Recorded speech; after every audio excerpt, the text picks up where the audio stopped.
Hey everyone, it's Kevin Leonard Giebert here, and I'd like to welcome you to another edition of moolah Tunes, where we discuss a song from my album Unlock My Happy called What If I Live That Long?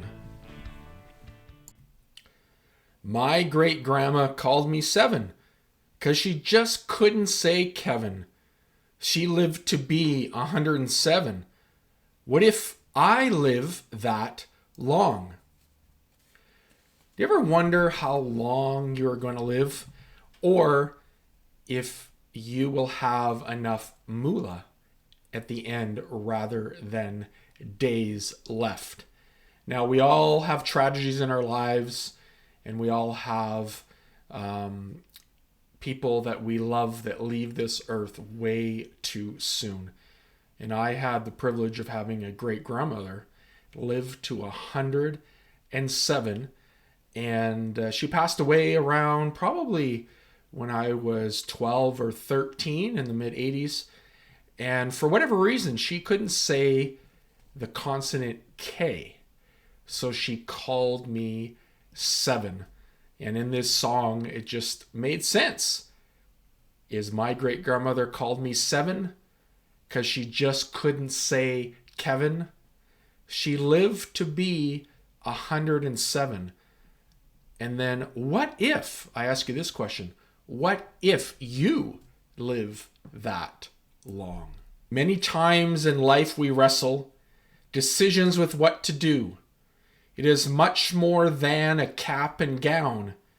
That ceiling you may want to break through. Now, when I was growing up, WWF, now called WWE, was a big thing.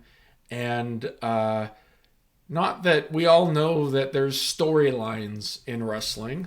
I hope I'm not saying anything, wrong in saying that. But it's a good analogy that we do wrestle with things in life. Sometimes life feels like a heel, meaning heel is a bad person in wrestling, or puts a smile on our face, which a face is a good person in wrestling. Decisions with what to do. Well, we all have decisions with what to do, whether in high school, in college, in university, where to live, who to marry, where to move to, what to do, what to spend time on, what to spend money on. And it's much more than a cap and gown. Now, when I was going to school, it was like, go get an education, and then there will be a job. And we all know that that doesn't always come true, or you get the education to find the job that you really want and it pays you what you want and gives you the experience and the transformation and the purpose that you want. And it's always go to school or build a business. Go to school, build a business. And I'm sure that is still evident today. That ceiling you may want to break through. Now, is there a certain ceiling in your family? You're the first one to go to college, or you're the first one to go to university, or you're the first one to own a business. Or is there an income ceiling that you just want to break through? I like to ride the roller coaster. Fun are the ups and scary are the downs. There are many things in life we go through. I need my feet on solid ground. I live in just outside of Vancouver, BC, and there's the Pacific National Exhibition, which we call the P&E. There is a wooden roller coaster that's probably older than I am. And, it's a wooden roller coaster. It's not one of those new things. And there's actually people that travel around the world to all these older roller coasters. But, we go up roller coasters in life. Everything's fine. And then the bottom falls out. And the screams come. Or for some people, the laughs on a roller coaster. And then you go to the bottom and then you go up. And then you go in the bottom and you go up. The ups and downs in life, we've all experienced them. But how are we going to deal with the things that we go through in life. And that's where you need a solid plan, a solid financial foundation, which is often called your financial plan when you are living the life you want to live. What can I do? Because I don't want my life to be a lemon. What if I live that long? Now, if you've bought a car before, there's the old saying that, the car, if it's bought on it or it's built on a certain day or finishes on a certain day or starts on a certain day, and you're having trouble with it, you've bought a lemon. So sometimes, you ask, hey, what day of the week was that car built on? And in life, of course, we may want to put lemons in our tea or our water if we're not feeling that well, or we want a little spike in just water itself. But in life, of course, we don't want to be a lemon, and having a financial plan gets you that much closer, or at least giving you the foundation to be able to stay ahead of making yourself feel like your life and your financial plan, or your financial moolah life, is a lemon.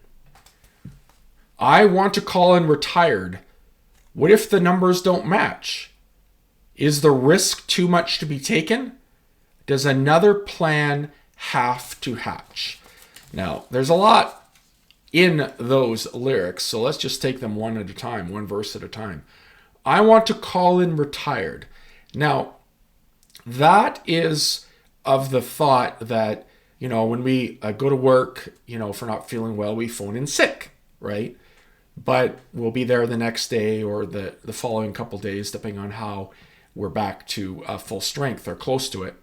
But I want to call in retired as a financial planner.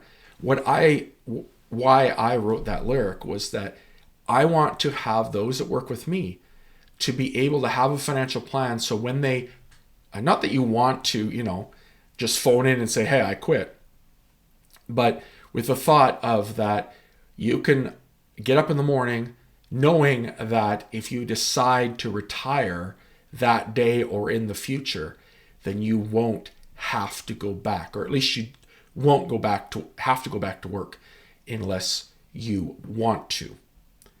What if the numbers don't match? Well, if you're fortunate enough to have a pension, then you could look ahead to see what those numbers could look like when you retire.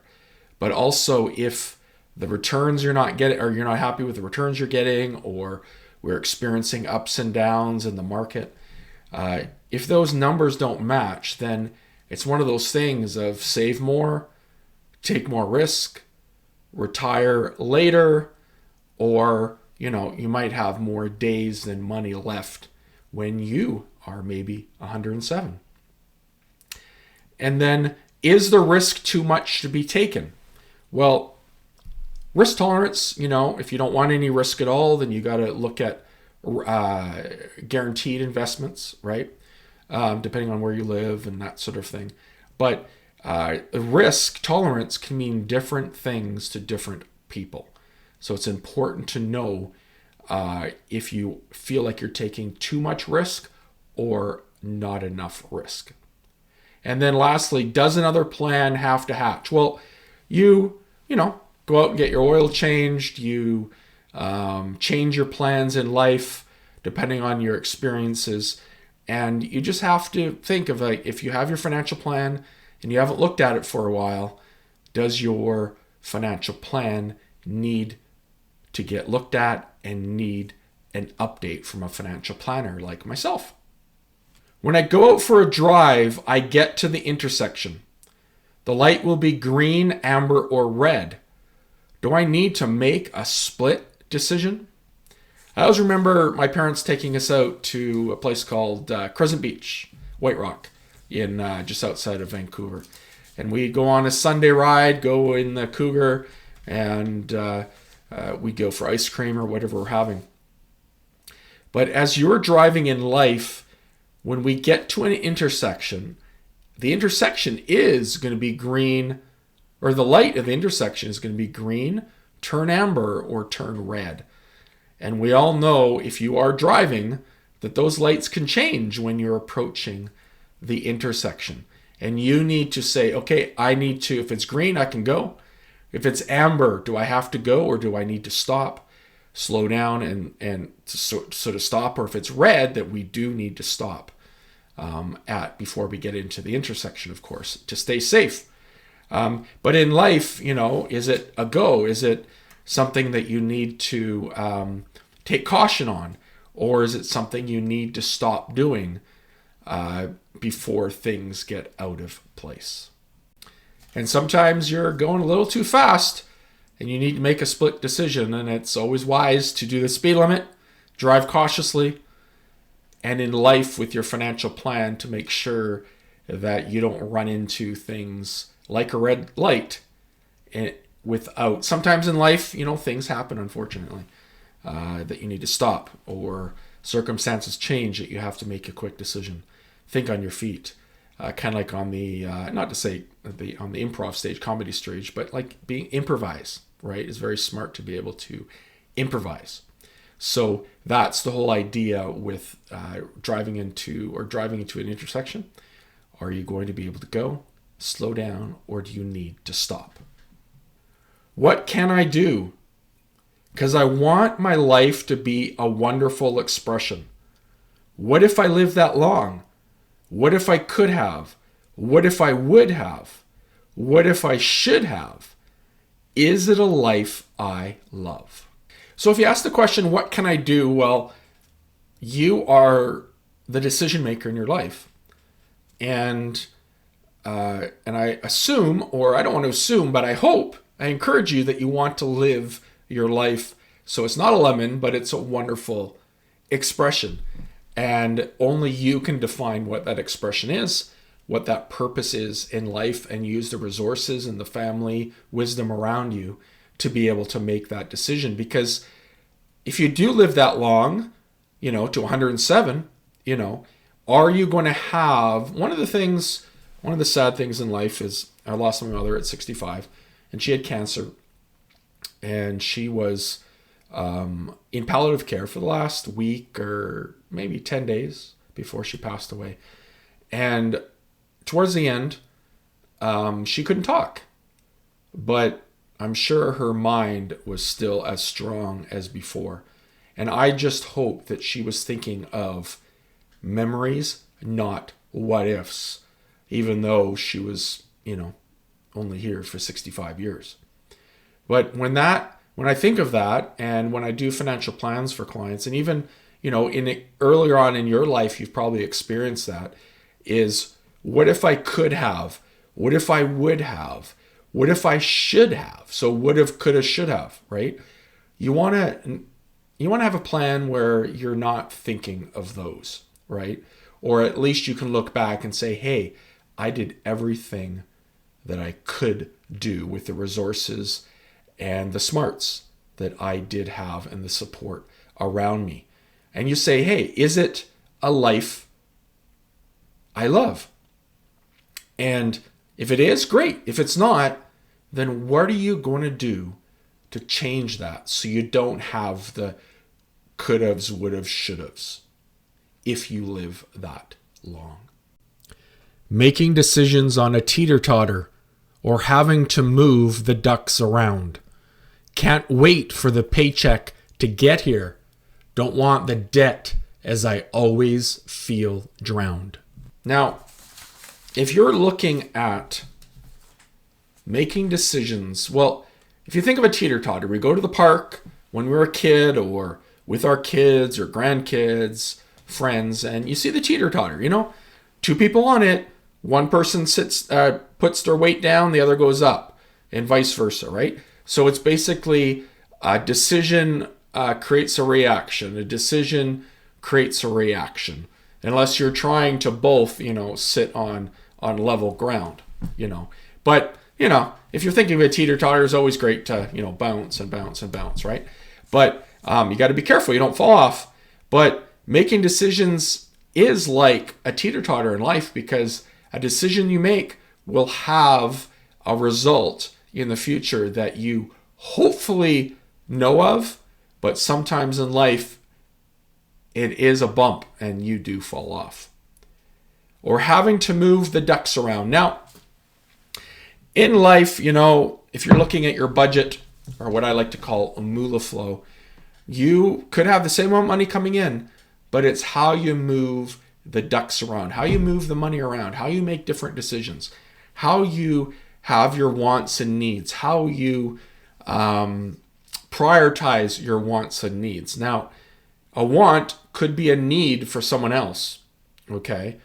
And a need could be or a want could be a need for somebody else, right?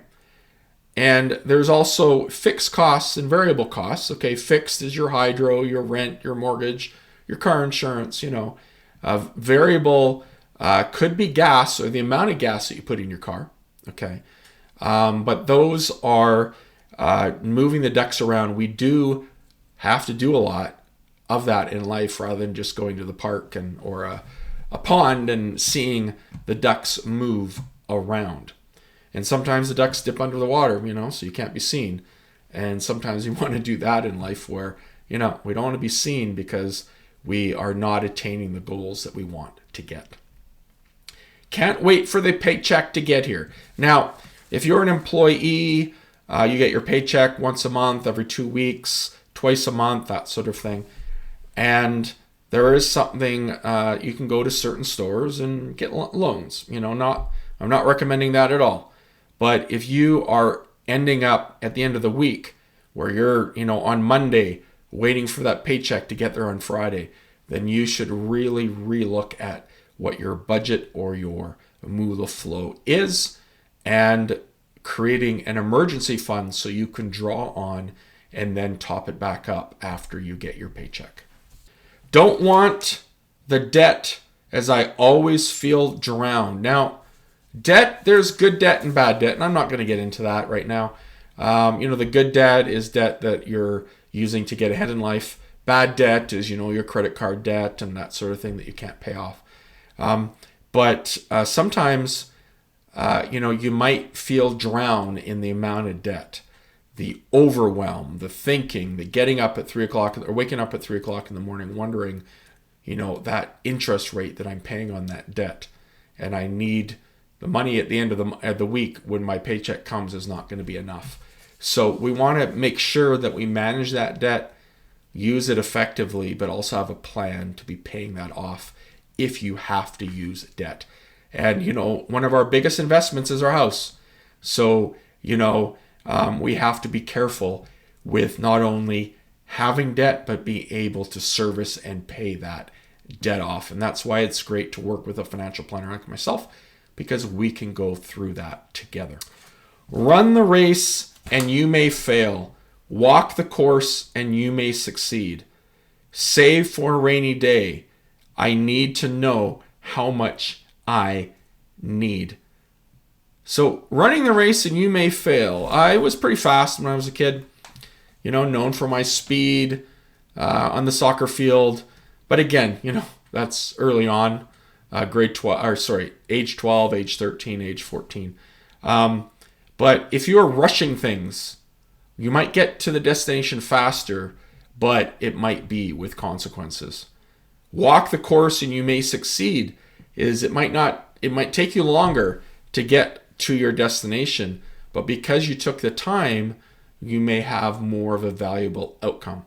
It's kind of like traveling somewhere and it's a 2-hour or a 1-hour plane ride, or it is a 12-hour drive. That's the thing too, is do you want to get there quick and miss out on the scenery and the experiences along the road, or do you need to get there quick at the expense of the journey along the way? Save for a rainy day. You should have your 3 to 6 months of income saved for a rainy day, another word for your emergency fund. And that's very, very important to have. And then I need to know how much I need. So that goes back to, what if I live that long? If you live to 107, if you live to 65 like my mother did, if you don't know how much you need, how much do you know? How do you know how much to spend? How much, you know to invest, how much you know that you can take time off, how much do you know if you want to retire, but then still go into a contracting perspective, depending on the field of expertise you have and the way technology is improving day after day. It's very important to know how much, or you need to know how much you need, and what you need today could be much different for what you need tomorrow. Life is an art of balance. You need a plan that is strong. Leave a legacy of wisdom. What if I live that long? Now, life is an art of balance. You know, you're balancing, you've heard of this work-life balance, okay? You're dealing with time and money balance. You know, time is money. You need more money to take time off. Time off when you retire. Are you going to be able to afford to retire at 57, at 65, at 55? Years ago when Freedom 55 used to be the thing. You need a plan that is strong. Of course, you need a plan first and foremost, but is it strong? Is it strong when changes need to be made? You know, you have your car. Is your car strong? Does it need an oil change? Does it need the brakes updated? You know, a lot of those things in life, you need to update your financial plan based on your goals, your dreams, your decisions, transformations that you're making or happen to you in life. Just those things that you need to always update. It's not, you know, you make a plan and you just leave it and then hope the money is there when you decide to retire. Leave a legacy of wisdom. Now, when you're thinking of estate planning, a lot of people think, well, how much money am I going to leave? But it's very important to what wisdom am I going to pass down to those I love? And then the last question that I started at the beginning. What if I live that long? So I ask you the question again. What if you live that long? And what is that age going to be? We most likely don't know right now. Okay? But at the end of the day, I just hope the same wish that I had for my mom when she was in palliative care, that at the end of your life, you're able to be thinking of memories and not the what ifs, not the shoulda, woulda, couldas, not the what ifs, but the memories. So you're able to live your life and money on purpose.